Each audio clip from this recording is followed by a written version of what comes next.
ज्योतिष भी एक विज्ञान है, इसको मैं कॉस्मिक साइंस कहूँगा कि जहाँ उन्हें तारों की बस्तियाँ दिखी उसको एक नाम दे दिए नक्षत्र, जो कि जिसका क्षरण नहीं होता, जो हिलता नहीं है, तो वो फिक्स है। जैसे हम ध्रुव तारे को देखते हैं कि हाँ भाई उत्तर दिशा में हमारा ध्रुव तारा दिखता है। तो 12 भाव होते हैं, 12 राशियाँ होती हैं और 9 ग्रह होते हैं, 27 नक्षत्र भी होते हैं। तो नक्षत्रों से राशियाँ बन जाती हैं बेसिकली। नक्षत्र वो क्या जाता है, ये मछली है, इसका 10 लाख का पैकेज है, ये चिड़िया है, इसका भी 15 लाख का पैकेज है, मछली और चिड़िया को मिला दो 25 लाख का पैकेज घर में आ गया।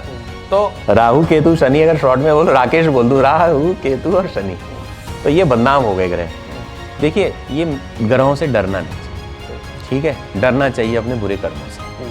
आपको किसी ने बता दिया कि बारिश पड़ने वाली, मौसम फोरकास्ट देख सकते हो आप एक छतरी लेके चलोगे, बारिश तो आप रोक नहीं सकते, छतरी लेके चलोगे भी होगी नहीं, है ना।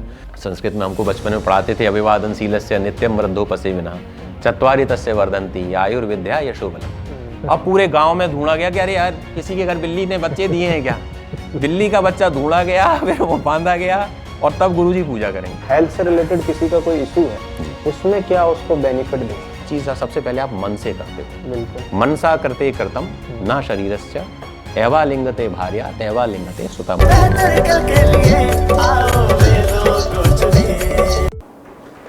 नमस्कार साथियों, मैं आयुर्वेदाचार्य डॉक्टर अभिषेक आप सभी का फिर से एक बार स्वागत करता हूं हमारी एक और नई पॉडकास्ट सीरीज पे। और आज का विषय ऐसा है कि आपको बहुत आनंद आने वाला है।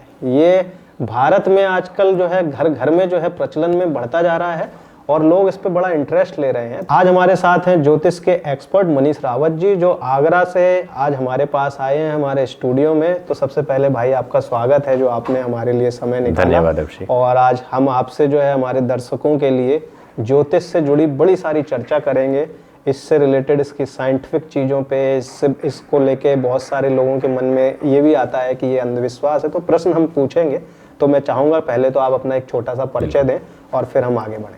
जी, तो धन्यवाद अभिषेक, आपके इस पॉडकास्ट चैनल पे आपने मुझे आमंत्रित किया और अपनी बात रखने का मौका दिया। आपने एक्सपर्ट कहा, बस थोड़ा मैं ये कहूँगा कि मैं अपने आप को एक विद्यार्थी मानता हूँ, क्योंकि ज्योतिष एक ऐसा विषय है जिसमें कोई एक्सपर्ट हो नहीं सकता। ये इसके लिए एक जीवन कम पड़ जाता है इसका एक्सपर्ट बनने के लिए। तो एक विद्यार्थी हूँ, पिछले 4-5 साल से इसका अध्ययन कर रहा हूँ और जैसे जैसे इसका अध्ययन बढ़ता जा रहा है, इसके प्रति भाव सीखने का और ज़्यादा बढ़ता जा रहा है।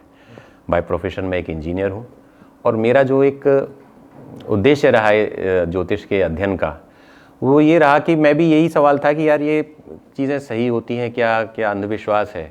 और फिर जब क्या होता है ना कि किसी चीज़ को हम सीधे नकार दें, अरे यार मैं इन सब चीज़ में यकीन नहीं करता, ये सब ढोंग है, ये है। तो हम क्योंकि देखिए गणित के विद्यार्थी हैं और गणित में जब हम बात करते हैं, स्कूल में जब हम पढ़ते थे कि प्रूव करो कि this plus this is equal to this, या कोई भी इक्वेशन होती थी, तो सबसे पहले हम बोलते थे कि लेट अस अज्यूम, माना कि this is equal to this, और तब लास्ट में जाके हम हैंस प्रूव्ड इति सिद्धम हिंदी में जब हम करते थे तो हम बोलते थे। यानी कि किसी चीज़ को मानना है अगर, है ना, तो जानना है तो पहले हम उसको मानना पड़ेगा। अगर आप नकार के किसी चीज़ की तरफ चल रहे हो तो आपको वैसे भी उसका वो ज्ञान जो उसका तत्व है वो प्राप्त हो नहीं सकता। यहाँ पर आपको गीता में भी अगर मैं बोलूँ कि भगवान कृष्ण ने अपना विराट रूप के दर्शन 2 बार दिए। एक बार अर्जुन को दिए, दुर्योधन को दिए, अर्जुन से पहले दिए जब वो शांति का प्रस्ताव लेके गए 5 गांव का, जिस पे रामधारी सिंह दिनकर जी ने बहुत कुछ लिखा है। और दूसरी बार अर्जुन को दिए, लेकिन दोनों में अंतर आ गया। जब वो दुर्योधन को समझाने गए कि भाई दुर्योधन, ये आपके भाई हैं पांडव, आपका एक समझौता था, इन्होंने वो पूरा कर लिया, अज्ञातवास भी पूरा कर लिया, अब आप कुछ नहीं तो 5 गांव दे दो तो अपना रह लेंगे, क्यों युद्ध करें, भाई भाई युद्ध करें, समाज में गलत उदाहरण हो। आपने गलत भी किया, इतना आपके भाई की पत्नी के साथ दुर्व्यवहार किया। तो दुर्योधन ने अपनी वो मनस्थिति, जैसे हम लोग बोलते हैं मैं इस चीज़ को नहीं मानता, तो दुर्योधन की भी वही स्थिति थी। उसने बोला कृष्ण यार मुझे मत समझाओ, मुझे पता है मैं कैसा हूँ। जानामि धर्मम न च मे प्रवृत्ति, जानामि अधर्मम न च मे निवृत्ति। तो वो जो मानसिकता दुर्योधन थी कि मुझे सब पता है, कि मैं जानता हूं सब, वो मानसिकता पे वो नहीं ले पाया। कृष्ण जी ने तो उसने बोला कि मैं इनको गिरफ्तार कर लो, तब वो अपना दिया। यहाँ अर्जुन की दूसरी प्रवृत्ति है। अर्जुन ने जब गीता में वो जब महाभारत का युद्ध हो रहा था और जब वो किंकर्तव्य विमूढ़ अवस्था में थे कि ये मेरे सगे संबंधी हैं, इनके ऊपर मैं कैसे प्रहार करूँगा, क्या कैसे लड़ूँ, क्या करूँ। तो उसने जब कृष्ण जी से शुरुआत करी तो कि भगवान कृष्ण से वो एक विद्यार्थी बन के पूछ रहा है, एक जिज्ञासु बन के पूछ रहा है कि हे प्रभु, आप मेरा मार्गदर्शन कीजिए कि मैं क्या करूं। और वो गीता में श्लोक आता है, अथ केन प्रयुक्तम पापम चरित पुरुषः अनिच्छनपि वाष्णेय बलादेव नियोजिता। यानी कि हे कृष्ण, ऐसा क्या है कि मेरा मन जो है एक गलत चीज़ों की तरफ आकर्षित होता है और ऐसा लगता है कि बलपूर्वक मुझे कोई अपनी तरफ लिए जा रहा है। तो यहाँ पर उसकी जो प्रवृत्ति है वो एक जानने वाले, एक सीखने की, एक चीज़ को समझना चाह रहा है। तो तब कृष्ण जी ने उसको गीता का इतना विशाल ज्ञान दिया जिसको हम आज भी पढ़ते समझते हैं, पूरा वेदों का सार हो गया। तो बात घूम फिर गई वहीं आ जाती है कि ज्योतिष, पहली बात सीधे नकार देना देखिए हमारी पुरातन परंपरा है। हमारे ऋषि मुनियों ने इतने सालों की तपस्या के बाद ये ज्ञान दिया है और इतने सारे हमारे देश पर आक्रमण हुए, हमारी संस्कृति का विच्छेदन हुआ। तो हमारी जो यूथ है, इतनी टेक्नोलॉजी एडवांस है आज के समय में, हमारे पास सारी चीज़ें उपलब्ध हैं। तो कहीं ना कहीं उसका रिवाइवल करना, उस चीज़ को वापस समझना, ये हमारा उद्देश्य बनना चाहिए। हमारा मतलब जीवन का खाली एक मल्टीनेशनल कंपनी में नौकरी अच्छा कमाने के बाद में आप एक लेवल उस पर आ जाओगे जब आप सैचुरेट हो जाओगे, आपकी बेसिक नीड रोटी कपड़ा मकान की जितना आवश्यकता है पैसे की उतने हो जाती है। लेकिन उसके बाद में आपके अंदर एक एंग्जाइटी होती है कि क्या करूं, तो फिर आप एप्पल का फ़ोन में खुशी ढूंढ रहे होते हो, ब्रांडेड कोई बड़ी दूसरी गाड़ी आ गई उसमें ले रहे होते हो, उसका भी एक लेवल आ जाता है। तो आप क्या करो वो एक अवस्था को आ जाते हैं। ज्योतिष एक ऐसा अध्ययन है, ऐसा एक विषय है जो आपको आपके साथ जोड़ने का एक माध्यम बन सकता है। आप ऐसे क्यों हो, ये अच्छा हुआ तो ये मेरे साथ क्यों हुआ, ये बुरा हुआ तो मैं ही क्यों, ये हमारे रहता है कि मैं ही क्यों। अच्छे में हम नहीं पूछते, लेकिन बुरे में हम सबसे पहले हम अपने आप को वाकई मैं ही क्यों। तो ऐसे तमाम चीज़ें आ जाती हैं, जीवन उतार चढ़ाव इतना रहता है। अगर आप ज्योतिष से जुड़ोगे, सही मानिए आपको किसी और से जुड़ने की आवश्यकता नहीं पड़ेगी, क्योंकि आप स्वयं से जुड़ना शुरू हो जाओगे। तो उस उद्देश्य से मैं ज्योतिष से जुड़ा और मुझे लगता है कि वो भाव था, वो समय के साथ में और बढ़ता जा रहा है और आगे भी ये चलता रहेगा। और मेरा सिंपल है कि मैं नए जो मेरे साथ में यूथ है, तमाम लोगों से डिस्कशन होता है कि इस चीज़ को थोड़ा सा मैं एक वैज्ञानिक दृष्टिकोण क्या है, पोंगापंथी नहीं है। ठीक है, देखो हर चीज़ में अच्छे लोग भी हैं, बुरे लोग भी हैं। अब आप बताओ, अच्छे से अच्छे डॉक्टर हैं, उनके मरीजों की भी मृत्यु हो जाती है, उनको इलाज नहीं लगता। बड़े बड़े हॉस्पिटल हैं, आप सबके अखबारों में पढ़ते हो, बिल बना दिया। तो क्या हम लोगों ने मेडिकल साइंस को नकार दिया क्या? हमने उसको वो कर दिया? कोई डॉक्टर बेकार है, चिकित्सक बेकार हो सकता है किसी क्षण, उसके अपने उद्देश्य हो सकते हैं, लेकिन चिकित्सा की जो व्यवस्था है वो बेकार नहीं है। उसका इम्प्लीमेंटेशन का तरीका और उसका भाव गलत हो सकता है। तो हर व्यवस्था में अच्छे लोग हैं, हर व्यवस्था में बुरे लोग हैं। तो हमारा उद्देश्य ये होना चाहिए कि हम उसके जो सही तत्व है उसको जानें और उससे हम अपना जीवन बेहतर कैसे कर सकते हैं उसके तरफ प्रयास करें। बहुत अच्छा, आपने बहुत विस्तार से जो है इस मेरे एक प्रश्न का उसमें उत्तर भी आ गया कि ज्योतिष को लेके जो अंधविश्वास लोगों के मन में है, तो उस पर आपने काफ़ी पहले ही आरंभ में ही इस पर एक विस्तार से बताया। बहुत अच्छा, मुझे लगता है कि ये आज का पॉडकास्ट बहुत काम आने वाला है। और इसी में अब मेरा जो है एक अगला प्रश्न है कि ज्योतिष वास्तविकता में है क्या? ज्योतिष एक्चुअल में क्या है जिसको लोगों के लिए वो जो है हेल्प कर सकते हैं अपनी लाइफ में या फ़ायदा ले सकते हैं उससे? बहुत अच्छा सवाल है आपका। देखिए, हम जो पढ़ते हैं विज्ञान, फिजिक्स, केमिस्ट्री और फिर उसके बाद में डिटेल सब्जेक्ट हैं, तो सबसे पहले मैं कहूँगा कि ज्योतिष भी एक विज्ञान है। अब फिर बात आ जाती है कि लोग कहते हैं जी हर चीज़ में हमारे खास तौर से हमारे धर्म में ये हो गया कि उसका तर्क चाहिए होता है, उसका रीज़न क्या है, वो जो चीज़ है। तो विज्ञान किसे कहते हैं? हम हिंदी माध्यम में हम पढ़ते थे कि किसी भी चीज़ के सुव्यवस्थित, सुगठित और क्रमबद्ध ज्ञान को विज्ञान कहते हैं। यानी एक well organised, well mannered and sequential जो नॉलेज है उसको हम विज्ञान कहते हैं। अब इसी पर लोग अपने अपने सिद्धांत देते हैं। लेमार्क ने दिया, डार्विन ने दिया। लेमार्क का सिद्धांत था वो अलग था, डार्विन का अलग था। तो पर हम दोनों सिद्धांतों को मानते हैं ना। जब तक वो एक था तब तक हम एक को मान रहे थे, दूसरा था तो हम दूसरे को मान रहे, तो वो गलत नहीं हो गया। उसके सिद्धांत के लिए उसने कुछ पक्ष दिए, कुछ उसके प्रमाण दिए, उसके ऊपर कुछ परिकल्पनाएं दी और मासेज ने उसको एक्सेप्ट किया। उसके बाद कोई और आया, उसने दूसरा रखा, तो वो वाली चीज़ छोटी हो गई। तो वो, लेकिन हम दोनों को लेके चलते हैं। ठीक इसी प्रकार ज्योतिष भी एक विज्ञान है।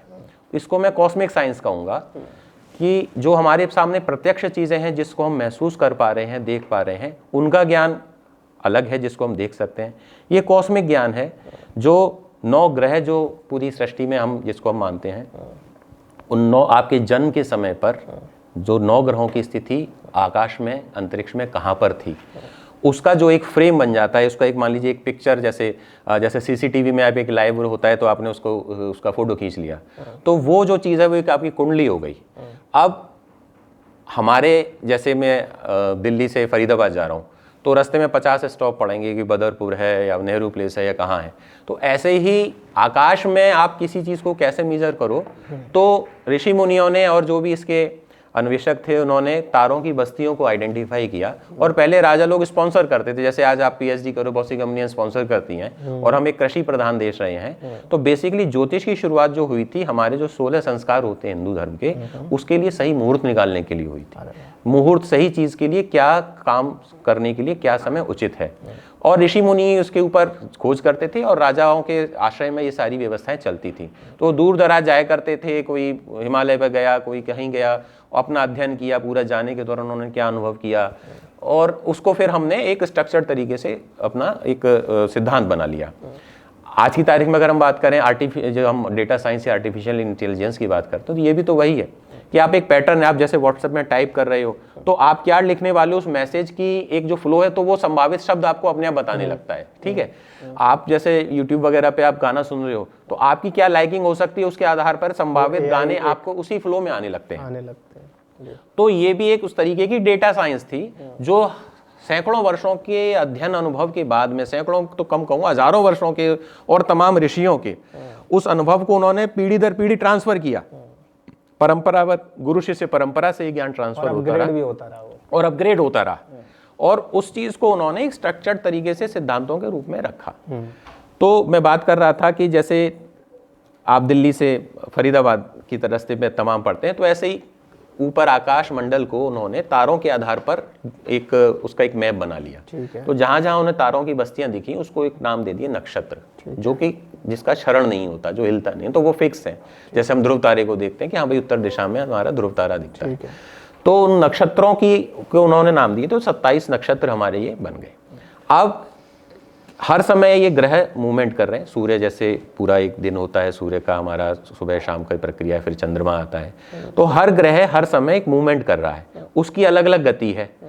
तो किसी व्यक्ति के जन्म के समय वो जो 9 ग्रह हैं वो उस नक्षत्रों की सीरीज में कौन सा ग्रह किस जगह पे था, कि हाँ भाई आप जैसे आप अपने जीपीएस लोकेशन आप कोऑर्डिनेट्स देते हो, हम भी कहाँ पर है लोकेशन भेजो, तो लोकेशन भेज दी कि ये इतने डिग्री इतने मिनट पर इस जगह पर मैं हूँ जी। आपका गूगल वाले उसमें आप देखते हो एक्यूरेट 4 मीटर, बिल्कुल। तो ये आप सोचिए कि आज इतने सारे हमारे पास इंस्ट्रूमेंट्स हैं, नासा है, इसरो है, ये सब चीजें कर रहे हैं। ये सिंपल गणनाओं के आधार पर उन्होंने उस समय कैलकुलेट किया, जो कि बहुत अक्षरशः है, बिल्कुल सत्य आता है। जीरो की हमारे पास इतनी क्वांटम लंबाई है, मतलब अभी आप यूरोपियन उसकी बात करो तो मिलियन, बिलियन, ट्रिलियन, ये 100-200 साल पहले ये प्रयोग में नहीं थे। 100 के बाद 1000, 1000 के बाद 100,000, लाख नहीं था, और उसके बाद फिर जैसे वो आया।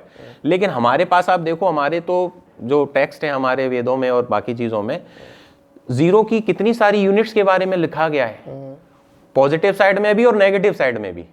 यानी कि आप एक बात बताओ, आज हमारे घर में कोई चीज हम तभी लाते हैं जब हमें इसका प्रयोग करना हो। अगर हमें प्रयोग ही नहीं करना तो हम क्यों लाएंगे? तो इसका मतलब वो उसको प्रयोग भी कर रहे थे। पल पल दिल के पास तुम रहते हो, वही पल क्या है? पल एक यूनिट है टाइम की, है ना। तो मतलब इतना माइन्यूट लेवल का अध्ययन हमारा रहा है। तो जन्म के समय पर जहां पर हमारे ग्रह विराजमान है, जिस नक्षत्र में है, उसका एक पूरा एक मैप कह लीजिए, एक नक्शा कह लीजिए, वो चित्र जो है वो आपकी कुंडली कहलाता है। अब इसके बेसिकली 3 एलिमेंट हैं।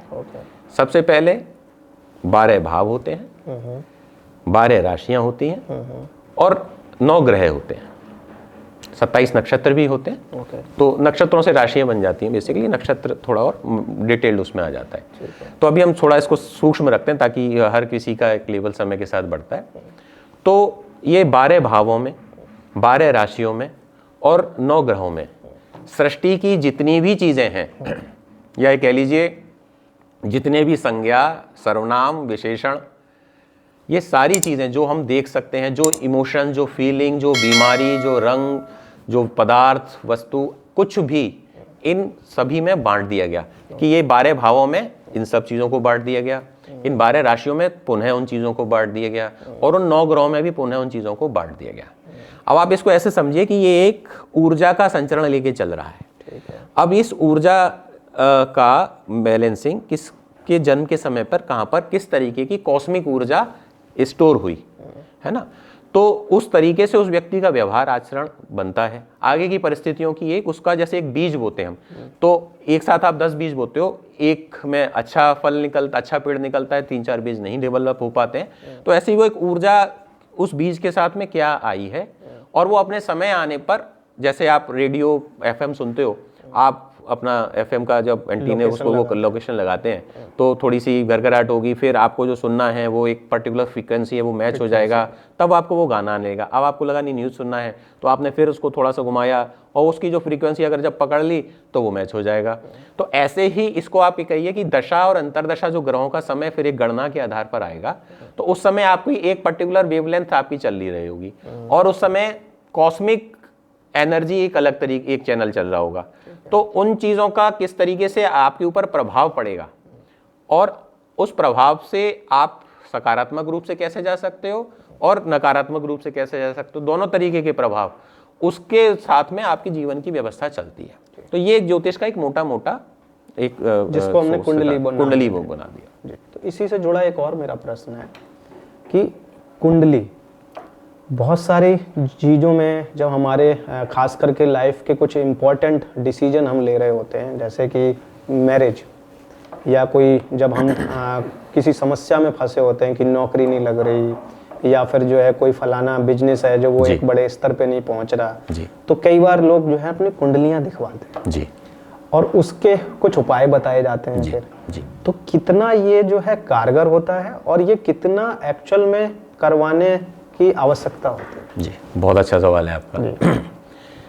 इसके मैं 2 रूप में इसको मैं रखूंगा, एक ऊर्जा के और एक कर्म फल के। क्योंकि हम हिंदू धर्म में जब हम बात करते हैं तो हम कर्म सिद्धांत के ऊपर तो सबसे पहले आ जाता है कि हमारे 84 लाख योनियों की योनियाँ होती हैं, कितनी योनियों के बाद मनुष्य योनि मिलती है, कितने पुण्य कर्मों के बाद मिलती है, और कर्म हम साथ लेके जाते हैं, और वही कर्मों का फल भोगने के लिए हम आगे आते हैं। और अगर आप देखिए महाभारत में और बाकी जो भी हमारे पौराणिक कहानियाँ हैं और जो वास्तविकता वाली चीज़ें हैं, उनमें कहीं ना कहीं ये चीज़ें आती हैं। जैसे महाभारत की बात करते हैं, भीष्म पितामह को शिखंडी के कारण मृत्यु प्राप्त होनी थी, उसका इनको आभास भी था। ठीक है, तो वो कहाँ से आई कहानी? शिखंडी जो था वो पुनर्जन्म था। भीष्म पितामह अपने चचेरे भाइयों की विवाह के लिए अफगानिस्तान की तरफ से 3 लड़कियों को उठा लाए थे, अंबा, अंबिका, अंबालिका। तो चित्रांगद और विचित्रवीर्य के लिए तो 2 हो गई, अब एक रह गई अंबालिका। उसने बोला भीष्म पितामह से, आप मुझसे भी शादी करिए, मैं तो आप उठा ले, अब कौन करेगा? वो बोले मैं तो ब्रह्मचारी हूँ, मैं तो नहीं कर सकता। तो फिर वो जो पूरा एक रहा और उसने आत्मदाह कर लिया और ये श्राप दिया कि मैं तुम्हारी मृत्यु अंबालिका ने तो ये उनका श्राप दे दिया। हाँ, अब ये भीष्म पितामह का ये एक हो गया कि वो उनको तो पता था भाई, उनका अपना इतना क्या कहें अध्ययन था, इतने वो पितामह जो बने तो पूरा उनका ज्ञान की पूरी एक वो रही है। फिर भीष्म पितामह का स्वयं का जीवन, वशिष्ठ ऋषि के पास कामधेनु गाय थी और भगवान विष्णु के जो वसु कहलाते हैं तो अष्टवसु थे।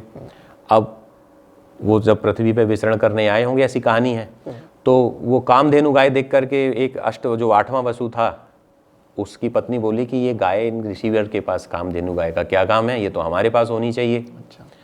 तो उन्होंने वो गाय चुरा ली। अच्छा। जब वशिष्ठ मुनि लौट के आए, देखा अपनी दिव्य दृष्टि से कि ये गाय कौन ले गया, तो पता चला ये तो अष्टवसु ले गए। उनके भाइयों ने भी उनकी मदद करी थी। अच्छा। तो उन्होंने वहां से श्राप दे दिया कि तुम स्वर्ग में जो रह रहे हो, तुम्हारे को उससे वापस पृथ्वी पे जन्म लेना पड़ेगा और तुम्हारी मृत्यु जो है तुम्हारे को मोक्ष नहीं मिलेगा, तुम्हें पुनर्जन्म ले करके मृत्यु लोक पर विचरण करना पड़ेगा। अच्छा। और फिर अष्टवसु को पता चला, वो माफ़ी मांगे, प्रभु गलती हो गई, माफ़ करिए। तो उन्होंने जो साथ थे उनको तो बोले ठीक है, तुम डायरेक्टली इतना नहीं थे तुम्हारा रोल, तुम भाई थे तो तुम उसमें चले गए, लेकिन जो 8वां है ना, इसको भुगतना पड़ेगा, अष्टवसु को, 8वें वसु को। तो वो पुनर्वसु नक्षत्र, जैसे हर नक्षत्र की कहानियां बनाई। अब कहानियां क्या है ना, ये कोडेड वो हैं, इसको आप जितना इनका अध्ययन करो, मनन करो ना, ये आपको एक अलग ही संदेशा देंगी। तो 8वें वसु जो थे, अब ये जन्म हुआ। अब फिर आप देखो उधर आ जाओ, गंगा जी जब भीष्म पितामह के पिता जो शांतनु थे, महाराज शांतनु जो है, तो उन्होंने, गंगा जी ने शर्त रखी थी कि आप मेरे से कोई सवाल नहीं करेंगे। जब उनकी 7 संतानें हुई और जैसी संतान होती, गंगा जी उसको नदी में प्रवाह कर देती, तो वो उन पे 8वीं संतान के समय पर रहा नहीं गया, और उन्होंने गंगा जी का हाथ पकड़ के पूछ लिया, तुम क्या कर रही हो? तो गंगा ने बोला, देखो मैंने तुम्हें पहले कहा था, मेरी एक शर्त थी, तुमने उसका उल्लंघन कर दिया, तो मैं तो चली जाऊंगी। और फिर ये अष्टवसु वाली कहानी है कि जो 8वां वसु था, इसको अभी जन्म की पीड़ा लेनी है। 7 वसुओं को वहां पे मुक्ति मिल गई, वहां से गंगा में प्रवाह करके। तो ये फिर उनको सफरिंग करनी पड़ी। फिर भीष्म पितामह को बाणों की सैया पे गुजरना पड़ा। अब इसके पीछे क्या रहा, जब भगवान कृष्ण उनके पास आए और सरसैया पे थे, तो भीष्म पितामह ने पूछा, प्रभु मुझे अपने पिछले 100 जन्म याद हैं, पर मुझे ऐसा याद नहीं आता, जबकि उनके पास इच्छा मृत्यु का वरदान प्राप्त था कि मेरे को इस तरीके की पीड़ादायक मृत्यु से गुजरना पड़े। तो भगवान कृष्ण ने बोले कि 100 तो याद है, जो 101वां था उसमें तुम याद करो, तुम एक राजा, तुम जा रहे थे, तुम्हारे रास्ते में एक सांप घायल अवस्था में पड़ा हुआ था, उसको उठा करके तुमने साइड में रख दिया, झाड़ियों पे गिरा, तो वो कांटों की झाड़ियों पर उसको बड़ी तड़प के मृत्यु हुई। तो उस पाप के वशीभूत होने के कारण, उस कर्म के कारण आपको इस तरीके की मृत्यु का वर्ण करना पड़ रहा है। तो बोले कि अभी क्यों? बोले कि आपके पुण्य इतने थे, आपका कर्म इतना अच्छा था कि वो जो उसका नंबर ही नहीं आ पा रहा था।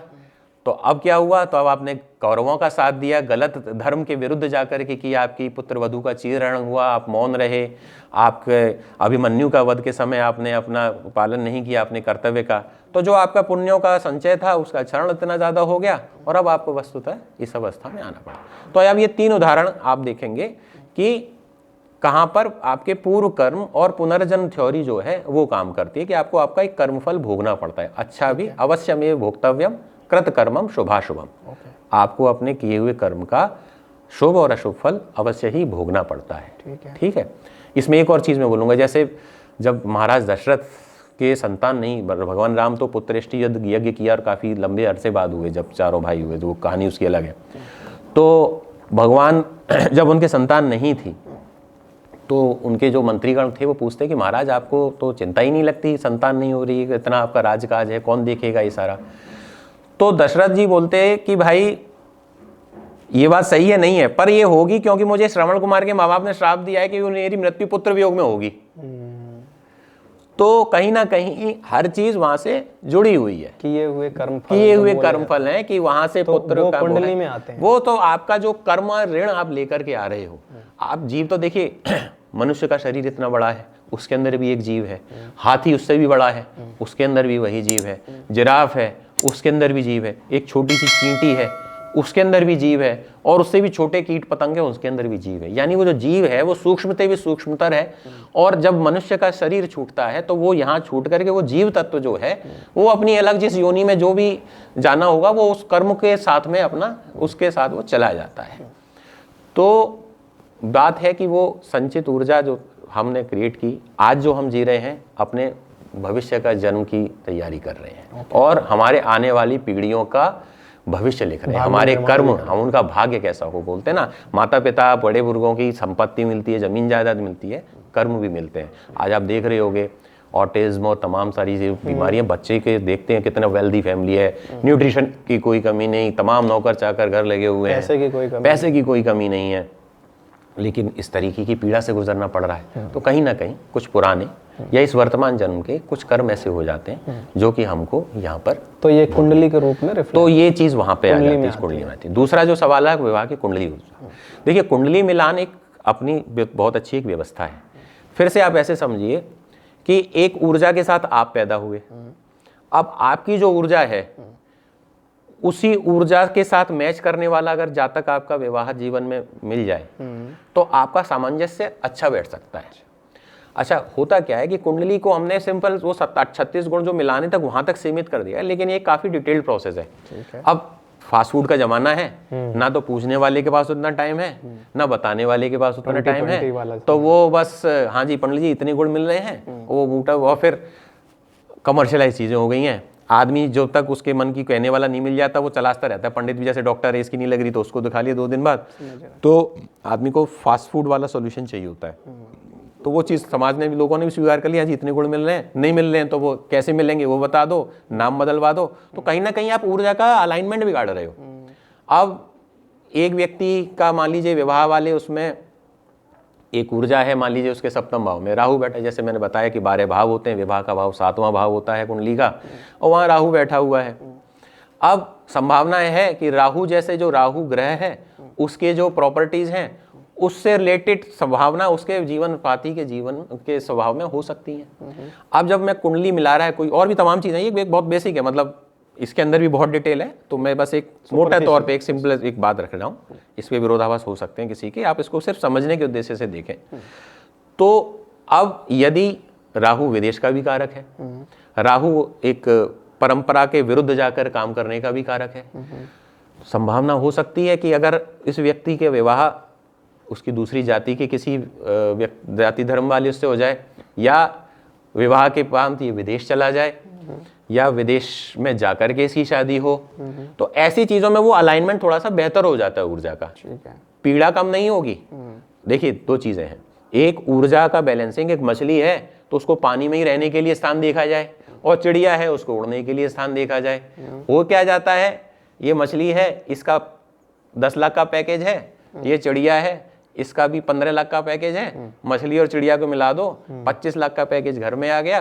तो वो गठबंधन वाली जब प्राथमिकता हमारी वो चीज हो जाती है, तो कुंडली मुंडली को दोष दे दिया जाता है कि हमारा हम जो विवाह की व्यवस्था में आ रहे, देखिए विवाह एक संस्कार है, 16 संस्कारों में एक विवाह संस्कार आता है, बहुत महत्वपूर्ण, वो बहुत महत्वपूर्ण है। और इतना सारा इसके ऊपर ऋषि मुनियों ने रिसर्च करके जो ऊर्जा का वो मंगली और ये सब जो हमने चीजें कही हैं, वो कहीं ना कहीं वो ऊर्जाओं का संतुलन है कि मंगली की शादी मंगली से ही करना चाहिए, क्योंकि उसकी एक ऊर्जा है, तो उस ऊर्जा के साथ मैच करने के लिए ये ऊर्जा बेहतर तालमेल बिठा सकती है और एक अच्छा वैवाहिक जीवन साहचर्य साथ में रख सकते हैं। अब हो यही जाता है, इसका पैकेज इतना है, ये गवर्नमेंट जॉब में है, इसके पिताजी इतना खर्च कर रहे हैं, तो प्राथमिकता उधर की हो जाती है, दोष गुणों पे आ जाता है और ज्योतिष पे आ जाता है। गुण 36 में से 22 मिल रहे हैं, वो बस हाँ ठीक है, वो अपना भगवान का नाम लो, कुछ नहीं होता। फिर दूसरे उदाहरण देते हैं कि जी देखो सिखों में तो 12 बजे शादी हो जाती है, मुसलमानों में तो ऐसे नहीं हो जाती है। तो वो हम देखिए अपने मन को समझाना है तो 10 कारण होंगे हमारे पास उसको मानने के लिए, और 100 कारण होंगे उसको न मानने के लिए। ज्यादा कर रहे हैं उसको अंधविश्वास, और जरूरत से ज्यादा देखिए किसी भी चीज का, ज्योतिष ही नहीं, कोई भी चीज जरूरत से ज्यादा नुकसान ही करती है। तो आप उसको व्यवहारिक रूप से देखिए कि मैं इसके साथ में अपनी ऊर्जा को पहचानूं, उस ऊर्जा से मिलता जुलता अपना एक पार्टनर को चुनूं। फिर भी कुछ चीजें रहेंगी, ये कुंडली इस व्यक्ति की है, उसको उन चीजों को थोड़ा सा उसको सफर करना है या अच्छा है, तो मेंटली अगर प्रिपेयर रहेगा कि यार ये मेरी सफरिंग है, तो उसकी एक्सेप्टेबिलिटी बढ़ जाती है चीजों के प्रति कि यार पार्टनर, ये लड़की में खराबी नहीं है, कुंडली तो तुम्हारी थी, तो तुम्हारी जो ऊर्जा है वो इस तरीके की, जो तुम्हारा कुछ कार्मिक ऋण रहा होगा पुराना, जिस तरीके का भी तुम्हारे को कर्मफल भोगना है, उसमें ये है।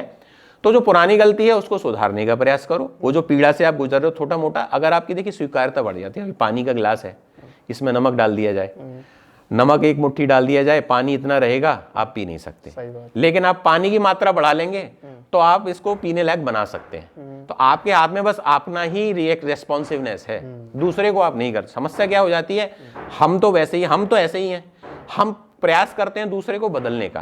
तो ज्योतिष जो है ना वो एक मनोविज्ञान, उसका भी टूल है। कार्मिक जो आपका एक संचय चल रहा था, जो कर्मफल थ्योरी है, उसका भी टूल है। और एक प्रकृति की जो ऊर्जा है, एक जो कॉस्मिक एनर्जी है, उसके साथ एक अलाइनमेंट की प्रोसेस है। तीनों को मिलाकर के हम चलें तो हम एक बेहतर क्वालिटी ऑफ लाइफ जी सकते हैं।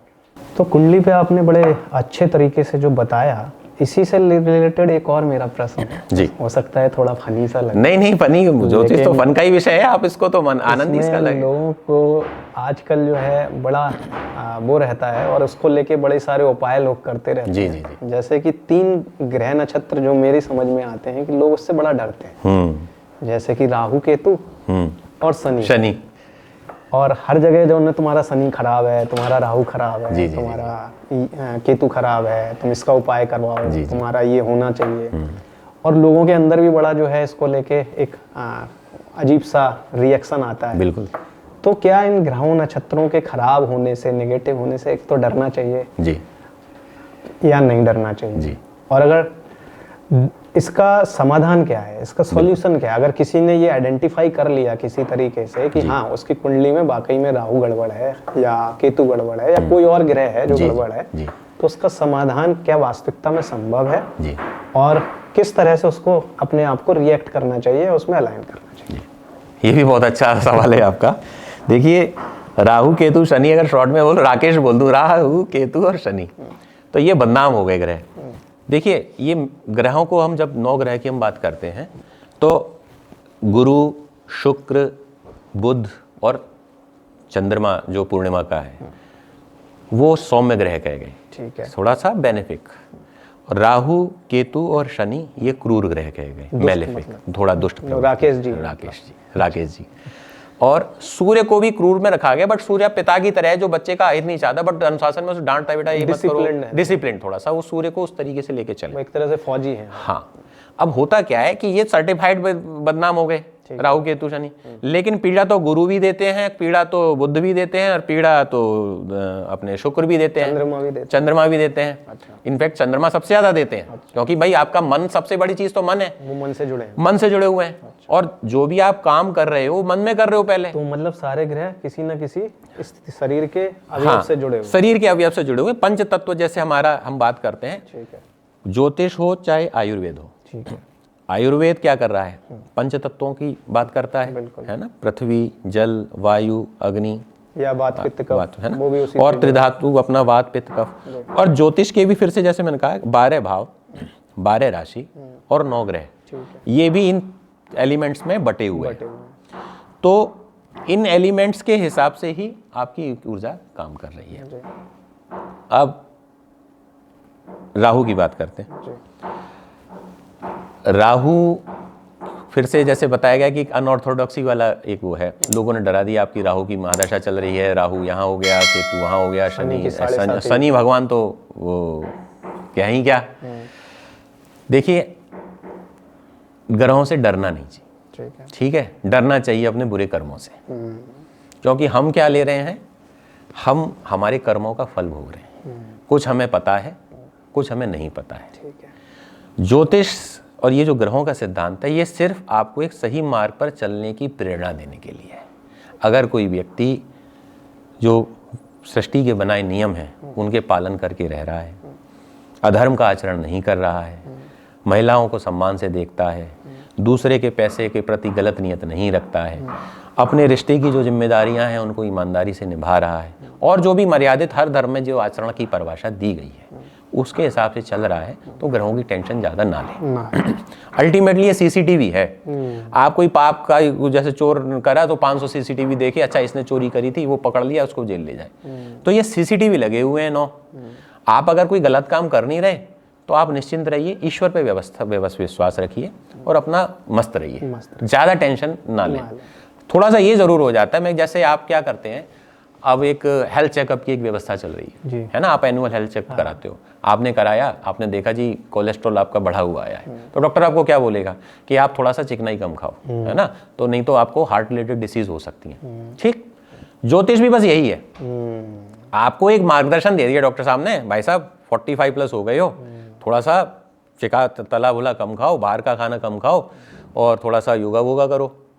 और यही चीज़ ज्योतिष में कि आपकी किस ग्रह की महादशा अंतरदशा किस तरीके की चल रही है, उसके अनुरूप कुछ आप अपनी जीवन शैली, अपने विचार शैली, अपने दान पुण्य वाली जो व्यवस्था है उसकी तरफ थोड़ा सा फोकस इम्प्रूव कर लीजिए। आप वो करते रहेंगे तो एक बैलेंसिंग चलती रहेगी, ऊर्जा का प्रवाह है।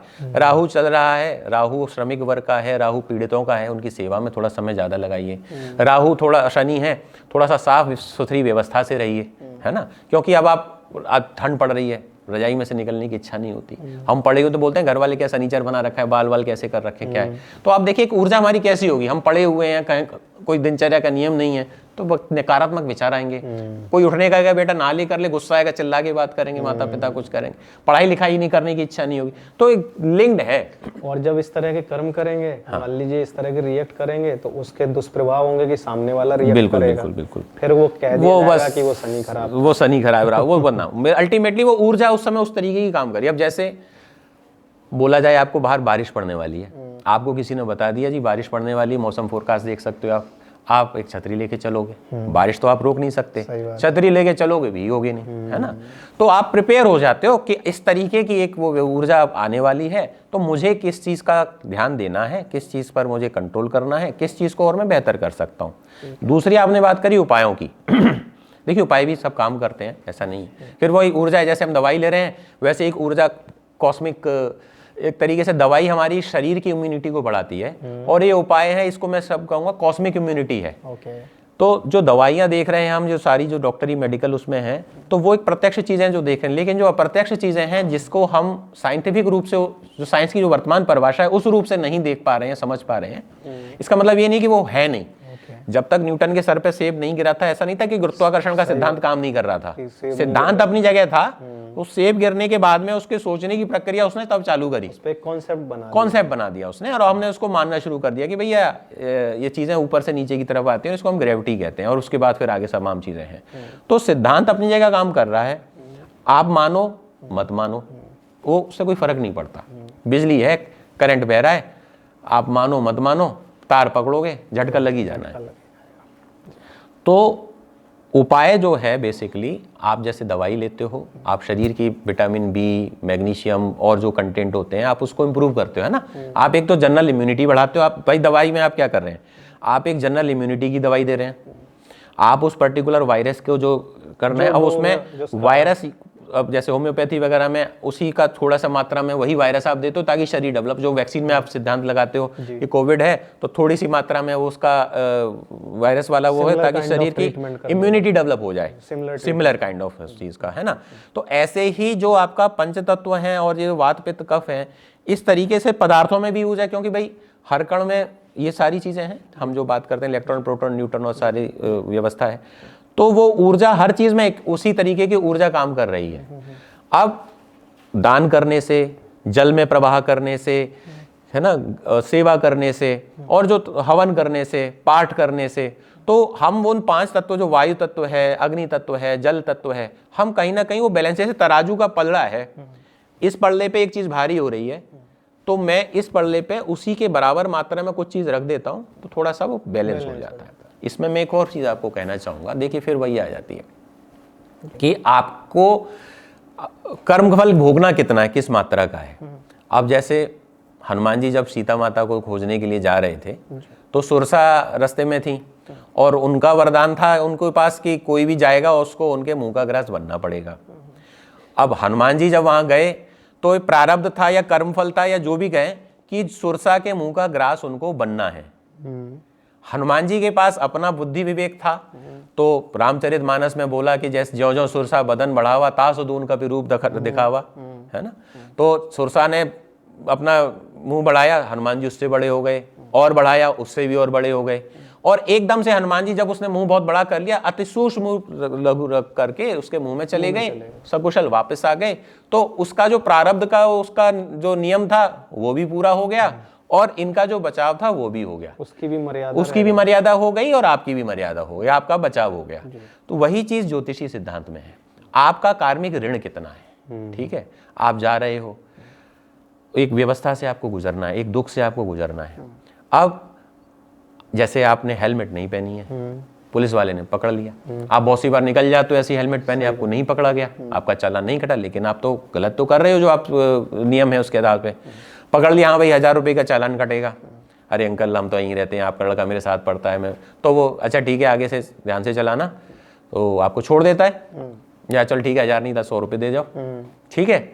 तो वो जो आपका चालान कटना है, जो आपको कर्मफल भोगना है, वो आपके उस प्रयास से, आपके उस अनुनय विनय से, जैसे आप पाठ कर रहे हो, स्तोत्र पढ़ रहे हो, हवन कर रहे हो, तो जो आपका वो जो ऋण था जो आपको चुकाना था, उसको आपने प्रसन्न कर लिया कि भगवान गलती हो गई, आपने माफ उस करो। समय पे रिएक्ट कैसे किया, हाँ, वो बहुत और महत्वपूर्ण है। पहले से मुझे पता है कि मेरा ये एक संभावना बन सकती है आगे, एक ऊर्जा इस तरीके की काम कर रही है, तो मैंने उसके बचाव स्वरूप कुछ प्रयास पहले से शुरू कर दिए। तो मेरा मान लीजिए जो 10,000 का चालान था वो 5,000 में हो गया, 1,000 में हो गया। अच्छा, फिर कुछ चीज़ ऐसी हो जाती है कि नहीं यार, वो तो कोर्ट जाके ही चालान छूटेगा, या कोई आपका कर्म ऐसा है कि आपको तो जेल जाना पड़ेगा, तो आप चले गए, तो जेल में भी आपको पैरोल मिल जाता है, अपने अच्छे आचरण की वजह से आपकी सजा में कमी आ जाती है, जेल में आपको सुविधाएं मिल जाती हैं। तो फिर जो आप जो उपाय कर रहे हो, जो आपका बेसिक फिर क्या है ना, अल्टीमेटली घूम फिर के बात आती है, अच्छे से रहिए, किसी को परेशान मत करिए, किसी की बद्दुआएं मत लीजिए, दान पुण्य करते रहिए, मानव होने के धर्म का पालन करिए। अपना जो वर्चुअल ये जो पूंजी है ना, एक तो आप जो धन संपत्ति कमा रहे हो, एक वो है, इसके अलावा जो संपत्ति आपको ऊपर जो साथ लेके जानी है कर्म के रूप में, उसके ऊपर भी ध्यान देते रहिए, उस संचय को बढ़ाते रहिए, ताकि जब डेबिट करना हो तो आपके पास क्रेडिट अमाउंट पर्याप्त हो।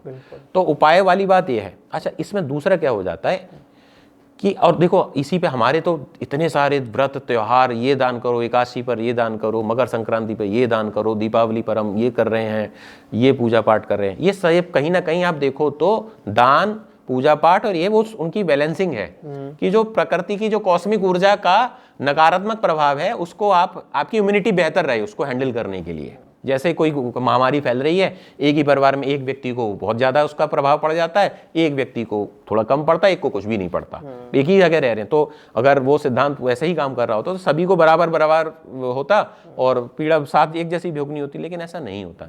तो हमेशा अपनी कॉस्मिक इम्यूनिटी को बढ़ाने का प्रयास करते रहना चाहिए, और अच्छे कर्म ही इसका है, दान पुण्य, पूजा पाठ, बड़ा बुजुर्गों की सेवा। संस्कृत में हमको बचपन में पढ़ाते थे, अभिवादनशीलस्य नित्यम वृद्धोपसे विनः चत्वारि तस्य वर्धन्ति आयुर्विद्या यशोबलम, है ना। जो अपने बड़े बुजुर्गों की सेवा करता है, अभिवादनशील है, उसकी 4 चीजें बढ़ती हैं, आयु, विद्या, यश और बल। तो आप अगर एक वैदिक जो आपकी परंपरा के जो जीवन जीने की शैली है उसका पालन कर रहे हैं, ज़्यादा टेंशन मत लीजिए, ज़्यादा इन चीज़ों में पढ़िए मत। एक किस्सा सुनाता हूँ आपको। ये जो कि उपाय हैं, अब उसमें लोग इतने ज़्यादा पर्टिकुलर हो गए हैं कि यार ये दोपहर में इतने बजे करें, ऐसा करें, 200 ग्राम ज़्यादा हो गया तो ऐसा तो नहीं हो जाएगा, है ना। एक सामान्य भाव रखो, दान का भाव प्रबल है, पदार्थ प्रबल नहीं, ये बात ध्यान रखिएगा। आपको भी कोई व्यक्ति गिफ्ट लेके आ रहा है, अब आप किसी अच्छे पद पर हैं, आपको पता है ये स्वार्थवश आ रहा है, तो आपको पता है हाँ भाई ठीक है काम लेन देन है, तो आपका वो भाव नहीं होगा। और वही आपको कोई व्यक्ति जिससे आपका कोई लेना नहीं, या आप अपने बच्चे के लिए लेके जा रहे हो, या आपका बच्चा आपके लिए अपने हाथ से हैप्पी बर्थडे टू यू पापा करके या जब ला रहा होता है, वो जो फीलिंग और वाइब्रेशन क्रिएट हो रही है वो निस्वार्थ वाली, वो उस चीज से ज्यादा वैल्यू रखती है। तो दान का पदार्थ महत्वपूर्ण नहीं है, दान का भाव महत्वपूर्ण है। 1 रुपए की वैल्यू ज्यादा है 1 लाख रुपए से, जो गुप्त रूप से भाव से नियमित रूप से किया जा रहा है, बजाय उस 1 लाख के जो पूरा नाम, पूरा ये फलाने ने ये किया, ऐसा किया, वैसा किया, 4 जगह फेसबुक पे डाला, आजकल तो और चल गया है, जबकि ये सब तो गुप्त रखने की चीजें हैं। प्रदर्शन से तो आपने उसका भाव खत्म कर दिया ना, आप दूसरे को छोटा दिखा रहे हैं। भारत के लिए कहा भी जाता है कि भारत में जो बनाई गई ये परंपराएं हैं वो प्रदर्शन नहीं, दर्शन की विषय है। बिल्कुल बिल्कुल। एक किस्सा इसमें और मैं बताऊं कि ये हो क्या रहा है। एक महात्मा थे, तो सुबह जैसे नियम होता था कि आश्रम था उनका, पास में गंगा जी थी, तो ब्रह्म मुहूर्त में अपना उठना, जाना, नहाना, स्नान करना, अपना पूजा पाठ करना। तो एक दिन वो जा रहे थे और एक घायल बिल्ली का छोटा सा बच्चा उनको दिखा, उसको देख के उन्हें दया आ गई और उस बच्चे को वो अपने साथ ले आए, उसकी मरहम पट्टी करी। बच्चा तो देखिए कोई भी जानवर को बहुत प्यारा लगता है, तो वो बच्चा अब धीरे सही हो गया, अब आश्रम में ही वो रहने लग गया। ऋषि जी उनसे, महात्मा जी से भी बड़ा घुल मिल गया। अब जब वो सुबह पूजा करने के लिए बैठते तो वो बच्चा आकर के उनकी गोदी में बैठ जाता। अब वो बच्चा गोदी में आके बैठ जाता तो उनको डिस्टर्ब होता, भाई सुबह को उनको अपनी ब्रह्म साधना करनी है। तो उन्होंने अपने शिष्य को बोला, बेटा इस बिल्ली के बच्चे को सामने वो पीपल के पेड़ के पास बांध दो, है ना, ये डिस्टर्ब कर रहा है। तो शिष्य ने कर दिया। अब अगले दिन वो पुनः साधना पे बैठे, वो फिर आ गया। अब उन्होंने शिष्य को थोड़ा डांट दिया, बेटा तो मैं बोला था इसको हम पूजा पे बैठते हैं ना, इसको बांध दिया करो, डिस्टर्ब करता है। तो बेटा शिष्य ने बांध दिया। अब शिष्य की चूंकि डांट पड़ गई तो उसको पता है गुरुजी 5 बजे पूजा पर बैठते हैं, तो उससे पहले बिल्ली के बच्चे को ढूंढ करके वो जहां भी हो वो पेड़ पर पीपल के बांध दिया करता सामने। अब गुरुजी थोड़े बुजुर्ग होने लग गए, बच्चा बड़ा होने लग गया, लेकिन वो नियम बन गया कि वो बड़े बच्चे को भी वो पीपल के पेड़ पे बांध देता जब भी वो पूजा करना है, ठीक है। अब गुरुजी का देहांत हो गया, फिर भी बंद रहा है। नया गुरु आए। अब वो बोले कि गुरुजी पूजा करने बैठते थे तो बिल्ली का बच्चा सामने बैठता था, तो वो बंदा वो जो बड़ा हो गया था उसको तब भी बांधने लग गया। अब वो बिल्ली का बच्चा मर गया जो बड़ा हो गया था। अब गुरुजी पूजा कैसे करें? अब पूरे गांव में ढूंढा गया कि अरे यार किसी के घर बिल्ली ने बच्चे दिए हैं क्या? बिल्ली का बच्चा ढूंढा गया, फिर वो बांधा गया और तब गुरुजी पूजा करेंगे। तो ये हो रहा है अभी। तो बात क्या है, कोई चीज किस भाव से शुरू की गई थी, उसका उद्देश्य क्या था, वो वहीं रह गया। तो वो जो होना क्या चाहिए था कि वो जो ज्ञान उस गुरु को या उस शिष्य को, आगे वाले को, भाई वो गुरुजी पूजा करते थे इसलिए इसको बांधते थे, अब जरूरत नहीं है। वो चीज वहां पर अगर समझा दी जाती तो थोड़ा सा बेहतर हो जाता, परंतु वो पदार्थ रह गया, भाव चला गया। वो परंपरा फिर आगे आने वाले गुरुओं ने और शिष्यों ने निभाई कि ये ऐसा कुछ है, वही चीज हमारे साथ हो गई। हमने कोई चीज किस कारण से शुरू की थी, उसका उस समय देश काल पात्र के हिसाब से किस तरीके की आवश्यकता थी, वो चीज को आगे हम उस तरीके से ट्रांसफर नहीं कर पाए बिकॉज ऑफ मल्टीपल रीजंस, और तो भाव पीछे रह गया है, पदार्थ आगे चला गया है। हमको करना ये है कि हम उसके भाव को भी समझें और ताकि उस पदार्थ का भी वो जो फल है वो हमें उचित रूप से प्राप्त हो। और जो वैज्ञानिक हर चीज में हम जो वैज्ञानिक दृष्टिकोण की बात है कि कुछ चीजें गलत हो भी गई हैं इस चक्कर में, तो उस चीज को हम अगर सही परिप्रेक्ष्य में आने वाली यूथ के सामने रखते हैं तो शायद ज्यादा मीनिंगफुल क्वालिटी हम अपने इस ज्ञान के प्रति एक जो हम अपने ऋषि मुनियों का ऋण चुका सकते हैं वो भी है, और वो एक बेहतर क्वालिटी ऑफ लाइफ जी सकते हैं और अपनी परंपरा में विश्वास ला सकते हैं। आपके इस पूरे उत्तर से एक चीज बहुत क्लियर मुझे समझ आई कि ये जो आपने एक तो शब्द बोला कॉस्मिक इम्यूनिटी जी, तो शारीरिक इम्यूनिटी पे तो सबका फोकस है कि हम कैसे अपनी बॉडी में विटामिन या च्यवनप्राश या ऐसी चीजें लेके अपनी इम्यूनिटी बेहतर कर लें जी। तो जो कुंडली या ये एस्ट्रोलॉजी या ज्योतिष जी, ये आपके कॉस्मिक इम्यून सिस्टम को या कॉस्मिक इम्यूनिटी को बेहतर करने का एक बहुत अच्छा टूल हो सकता है। बिल्कुल। और आपको बेहतर जीवन जीने का एक अच्छा ब्लूप्रिंट भी देता है। बिल्कुल। मेन के मेरे देखिए गीता में एक श्लोक है, उसका भाव यह है, भगवान कृष्ण अर्जुन को कह रहे हैं कि जो मुझे कर्म करना है उसमें मुझे अकर्म ढूंढना चाहिए और अकर्म में कर्म ढूंढना चाहिए। मतलब जो काम हम कर रहे हैं उसमें हमें क्या नहीं करना है इसको पहचाने, और जो हम काम कर रहे हैं उसमें हमें क्या नहीं करना है उसको पहचाने। इस कर्म और अकर्म को पहचान करके अगर हम चलते हैं तो हमारा थोड़ा जीवन बेहतर हो सकता है। बहुत अच्छा, मतलब कि मुझे लगता है ये विषय इतना बड़ा है, विस्तृत है कि इस पे चाहे कितना संवाद कर लिया जाए वो कम है। बिल्कुल। तो अब बस आज का एक लास्ट प्रश्न लूंगा क्योंकि हमारा संवाद ऑलरेडी बहुत लंबा हो चुका है। जी। और आपके साथ फिर किसी और टॉपिक इसी से जुड़े हुए और विषयों को हम दूसरे पॉडकास्ट में कवर करेंगे जी। तो अंतिम प्रश्न मेरा बस सिर्फ यही है जी कि जो एस्ट्रोलॉजी है जी, क्योंकि हम लोग हेल्थ पे फोकस्ड लोग हैं, मैं खुद एक डॉक्टर हूँ, पूरा जीवन जो है मेरा रोगियों के बीच में और हेल्थ से रिलेटेड चीज़ों के ऊपर मेरा जाता है जी।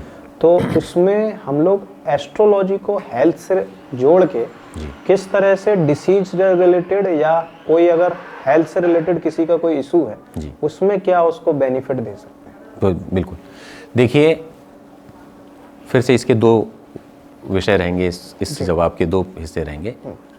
पहला है, आदमी जैसे एक मेडिकल कंसल्टेशन अपना हेल्थ चेकअप कराता है, मैं ये ज़रूर कहूँगा कि एक योग्य या जो परंपरागत आपके परिवार से जुड़े हुए ज्योतिषी हैं उनसे अपना परामर्श करते रहें। डरने वाला एलिमेंट को छोड़ दीजिए, ठीक है। खाली अपनी ऊर्जा किस तरीके की काम कर रही है, मेरी दशा अंतरदशा किस ग्रह की है, क्या है।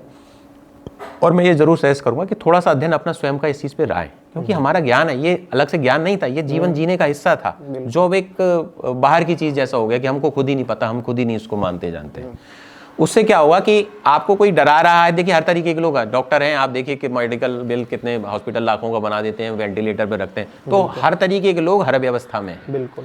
थोड़ा सा अपना ज्ञान बढ़ाएं, बेसिक ज्ञान रखें और अपना परामर्श करें, ताकि आपको ये पता चले कि अब मेरे किस तरीके की एनर्जी काम कर रही है, मेरे स्वास्थ्य को लेकर के प्रतिकूल समय कौन सा है और किस तरीके की प्रतिकूलता की संभावनाएं मेरे साथ हो सकती हैं। ठीक है, मान लीजिए किसी का सूर्य पीड़ित है, पंचम भाव जो पेट का है वो भी पीड़ित है, हार्ट का है वो भी पीड़ित है, और भी एलिमेंट है। अगर देखिए एक अनुमान मुझे लग रहा है कि इसको हार्ट रिलेटेड चीज़ों का, हार्ट रिलेटेड बीमारी होने की जातक को संभावना है। तो अगर वो ज्योतिष और वो व्यक्ति स्वयं इस अपने थोड़े बहुत अध्ययन से उस चीज़ का ध्यान रखे कि मेरा जो वीक पॉइंट है हेल्थ पॉइंट ऑफ व्यू से, वो मेरा हार्ट वाले एरिया है, तो अपनी दिनचर्या में वो क्या ध्यान रखे, अपने खान पीन में वो क्या ध्यान रखे, तो वो थोड़ा सा प्रोएक्टिवली अपने जो नेगेटिव इंसिडेंट से उसको गुजरना है उसकी संभावना को कम कर सकता है। दूसरी बात देखिए, खाली अगर एक फील्ड है आपके घर के आसपास, पार्क है, प्रकृति की ऊर्जा नेचुरली काम कर रही है कि इसमें आप कुछ नहीं करोगे तो खरपतवार अपने आप उगाएगी। ठीक है, वो उसमें आपका कोई योगदान नहीं है। जितना ये जंगल वंगल हुए ये प्रकृति ने लगाए, ये मनुष्य ने नहीं लगाए। आपके हाथ में ये है कि आप एक रूटीन बेसिस पे आप उसमें क्यारी लगाओ, एक बीज डालो, उसमें खाद डालो, तो आप एक बढ़िया क्यारी बना सकते हो। ऊर्जा काम कर रही है, परंतु ऊर्जा का संतुलन, ऊर्जा को कैसे हैंडल करना है, ये आपके हाथ में है। तो अगर आप अपनी दशाओं के हिसाब से दान क्या करना है, जाप क्या करना है, दिनचर्या को कैसे रखना है, क्या नहीं करना है, क्या विशेष तरह से करना है, करियर वाइज भी कि थोड़ा सा मुझे इस दौरान नेगेटिव उससे जाना है तो मैं रिएक्टिव थोड़ा सा कम हूँ, थोड़ा सा सामंजस्य, मतलब मुझे इस दौरान गुस्सा ज़्यादा आएगा, इस दौरान मुझे बॉस के साथ में थोड़ा सा जो कह भी रहा है वो उसको है ना थोड़ा सुन लेना है। वैवाहिक जीवन है, पता है कि पत्नी की ऊर्जा ऐसी होगी या पति की ऊर्जा ऐसी होगी, या वो फील्ड में ही रहते हैं, घर में नहीं रहते हैं, या तमाम चीज़ें हैं, तो आपको उसको स्वीकार करके चलोगे तो बेहतर हैंडल कर सकते हो। कल एक इसमें मैं समापन में एक छोटे से और एक किस्से से करूँगा।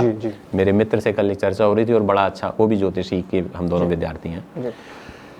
ज्योतिष एक मनोवैज्ञानिक टूल भी है। चाहे आप बीमार हो, देखो अल्टीमेटली हर जो लड़ाई है, हर चीज़ सबसे पहले आप मन से करते हो। बिल्कुल, मनसा करते कर्तम ना शरीरस्य एवा लिंगते भार्या तैवा लिंगते सुता। मतलब आदमी कर्म सबसे पहले मन में करता है, शरीर से नहीं। जिस प्रकार एक व्यक्ति पत्नी को भी आलिंगन करता है और पुत्री को भी करता है, लेकिन वो कर्म बिल्कुल अलग है। बिल्कुल वैसे ही मन का हर कर्म जो है, तो मन अल्टीमेटली ज्योतिष एक मनोविज्ञान का भी टूल है। एक व्यक्ति बीमार है, उस समय उसको एक आशा की किरण अगर चाहिए, जब सब चीज़ों से आदमी उम्मीद खो देता है तो वो सबसे फिर उस ऊपरी शक्ति, उस व्यवस्था के ऊपर आना चाहता है, और उसको अगर विश्वास मिल जाता है, हो सकता है वो अपनी लड़ाई बेहतर जी सकता है। कई बार डॉक्टर भी कहते हैं कि भैया आप दवाओं से दवा और दुआ दोनों काम करती है। तो एक राजा था, राजा भाई एक लेवल पे हर कोई सैचुरेट हो जाता है ना, अब क्या करूं, राजपाट जीत लिया, सब है, सारा धन है, वैभव है, रानी है, घोड़ा गाड़ी जो चाहिए सब है, अब मैं क्या करूं, मुझे कुछ अच्छा नहीं लगता, मैं सब छोड़ना चाहता हूं, मैं बड़ा परेशान हूं। तो वो अपने राजगुरु के पास गए, उन्होंने बोला कि महाराज मुझे कुछ अच्छा नहीं लगता, मैं ये सब राजपाट छोड़ना चाहता हूँ, क्या करूँ, अब किसको छोड़ूँ, क्या करूँ। पहले तो उन्होंने समझा भी, राजा हो, तुम्हारा धर्म है, मज़ा नहीं आ रहा। हम भी बहुत से लोग होते हैं ना, जॉब में मज़ा नहीं आ रहा, इसमें मज़ा नहीं आ रहा, ये नहीं मज़ा आ रहा, रिलेशन में मज़ा नहीं आ रहा। तो राजगुरु बोले तो ठीक है, तुम एक पात्र व्यक्ति देख लो जिसको राजकाट हैंड ओवर कर दो और फिर चले जाओ। तो बोले पात्र व्यक्ति कैसे देखो, तो इतना पात्र कौन होगा। तो राजगुरु बोले कि मेरे बारे में क्या विचार है। उन्होंने भी अपना प्रस्ताव दे दिया। वो राजा बोला कि हाँ, आपसे ज़्यादा योग्य कौन हो सकता है। तो ठीक है, मैं आपको राजकाट का अपना सारा हैंड ओवर कर देता हूँ। बोले ठीक है, तो आज से मैं राजा, आपने राज छोड़ दिया, मैं संभाल लेता हूँ। तो हाँ ठीक है, अब कैसा लग रहा है, बहुत अच्छा। तो अब क्या करोगे। अब मैं सोच रहा हूँ थोड़ा जाऊँगा, अपना जीवन को जीऊँगा, जंगल में तपस्या साधना जैसे जो करनी है। तो बोले बट खाओगे पियोगे, सारी व्यवस्था कुछ तो चाहिए होगा। तो ठीक है, मैं राजकोष से कुछ पैसा ले लेता हूँ। बोलता नहीं, ये तो तुम छोड़ चुके, अब तो तुम्हारा अधिकार खत्म, तुम राजा तो नहीं रहे, तो फिर क्या करोगे। तो बोलता है कि फिर मैं कोई छोटी मोटी नौकरी धंधा कुछ देख लूंगा अपना, जो जीविका का है। तो तुम राजा हो, तुम्हें नौकरी कौन कैसे देगा, तुमको कोई है भाई, तुम्हारा पैकेज कौन मैच कर पाएगा अभी राजा के हिसाब से हम। तो बोलते हैं हाँ। तो बोले एक नौकरी है मेरे पास तुम्हारे लिए। बोलते क्या। वो इस राज्य में एक नौकरी खाली है, मैं तुम बोलो तो मैं उस पर सोच सकता हूँ कि बताइए कि राजा का पद खाली है, तो मैं तुम्हें राजा की नौकरी पर नियुक्त कर सकता हूँ। बोले ठीक है, ये नौकरी मुझे स्वीकार है। हुआ क्या, अब वो जो स्वयं होने का उसका भाव था, वो पर्सपेक्टिव बदल गया। अब वो एक नौकरी कर रहा है राजा की किसी और के लिए, मनोविज्ञान। उसके मन की स्वीकार्यता, उसके मन की परिस्थिति बदल गई। अब उस चीज़ में जिसमें वो परेशान हो रहा था, अब उस चीज़ को एक दायित्व के समय किसी और के प्रति उसका है, अब वो बेहतर हैंडल कर सकता है। तो ज्योतिष बेसिकली एक मनोवैज्ञानिक भी टूल है। आप इस ऊर्जा के हिसाब से आपकी स्वीकृति को सुधार लें, बढ़ा लें, बेहतर कर लें, ज़्यादा अच्छी क्वालिटी का जीवन जी सकते हैं। अपनी ऊर्जा को पहचानना है, जो मेरी मजबूती है, भाई सीधा सिद्धांत है ज्योतिष का, आपके मजबूत ग्रह को और मजबूत करो। आपकी स्ट्रेंथ को, चाहे आप मोटिवेशन में जाओ, कहीं जाओ, अल्टीमेटली यही सिद्धांत आएगा। जो आपकी स्ट्रेंथ है उसको पहचानो, उसको और मजबूत करो। आपकी वीकनेस को पहचानो, उसके ऊपर काम करो, उसको सुधारो। तो जो आपके मजबूत ग्रह हैं उनको मजबूत करो, जो आपके कमजोर ग्रह हैं उनकी पूजा पाठ दान वान करो कि वो आपका बुरा ना करें। ये एक सिद्धांत ज्योतिष का है। सारी रेमेडी कुल मिला के यहीं पे आती है।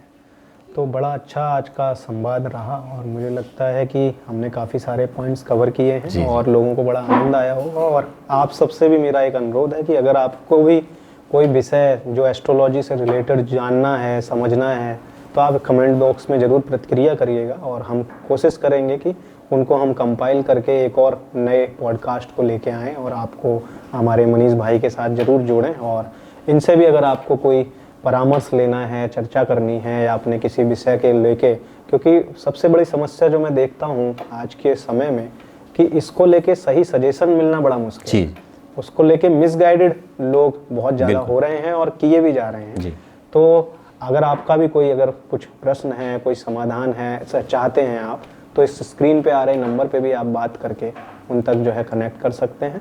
और मुझे लगता है कि आपने ये समय निकाला और बहुत अच्छा चर्चा रही और मुझे लगता है कि आप सब भी जो है इसको बहुत एंजॉय करेंगे। आपके जो भी प्रश्न हो इस विषय से जुड़े, आप जरूर कमेंट बॉक्स में डालें। हम पूरी कोशिश करेंगे कि उसको लेके आएँ फिर से। इन्हीं शब्दों के साथ आपका बहुत बहुत धन्यवाद मनीष भाई, और हम लोग जल्दी ही फिर से मिलने की कोशिश करेंगे। आपका भी बहुत बहुत धन्यवाद अभिषेक, आपने मुझे आमंत्रित किया और अपने इस चैनल पर अपनी बात रखने का अवसर प्रदान किया। तो हम लोग फिर से एक बार कोशिश करेंगे कि आप सबके लिए कुछ और एक अच्छा विषय लेके आएं। तब तक के लिए धन्यवाद। नमस्कार। नमस्कार।